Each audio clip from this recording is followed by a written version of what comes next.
Hey everyone, I want to discuss eating for gains.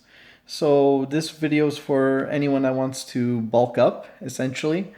Um, it's really in two parts. The first part is for individuals up to the age of approximately 40, but I would say it could even go up to till 30, so a little less than that. And then it's everybody thereafter. So 40 and up, for some 30, 35 and up.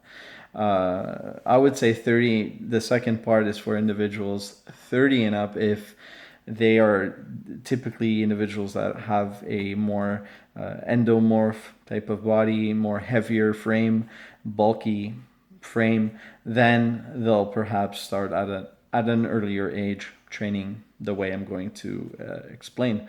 So starting with the younger crowd, if your goal is to just gain muscle mass, get as big as you can, there is a certain way to eat for this goal, and it's kind of been lost over the years. And nowadays everybody's more health conscious. People are getting into veganism and just trying to be more health conscious, more healthy, more lean, and more conscious also possibly of nature and animals, etc., etc.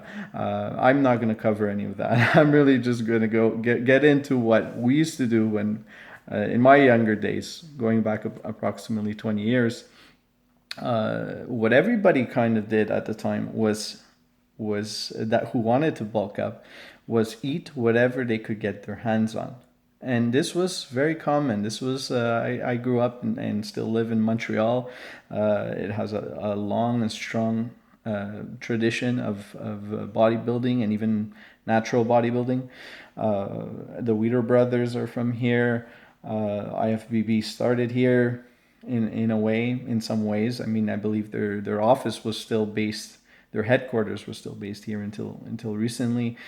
So there is a strong tradition of training for muscle building and muscle mass, and guys that were training in the off season to get as big as they can so that they can lean down and hopefully perform well in a bodybuilding competition later on. So there is this sort of tradition. So it's not to say that just because of that we know so much, or anyone training in these gyms growing up knew so much, but there were certain theories associated with eating that were more prominent back then, and now not so much. The world is kind of blending and becoming one place, especially with the internet and all, so and other technologies, so social networks, etc., etc.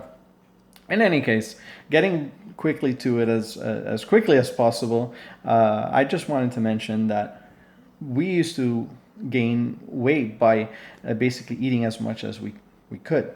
And sleeping had a lot to do with that. Resting assisted that as well, and that's the topic of another video. But what we did for eating was just whatever we could get our hands on. That's what we put it into our system. So whether it was bread, pasta for Italians, a lot of pasta, pizza, potatoes, rice, a lot of starchy, high carb foods. We didn't avoid any of it. High fat foods, taking the fat off of meat. No, you just consumed everything. So that's what I do suggest for someone that wants to bulk up and get big as quickly as possible, but also as much as possible within that time frame. So if your goal is to remain lean, that's once again the topic of another video. I'm not here to preach that as a means to build muscle in a sustainable way or in a way that is healthier. It's really just to say that's what we did, and it did work extremely well, and it is what I many times preach to others. I think it's something that's been taken out of context or out of hand, really, when discussed with regards to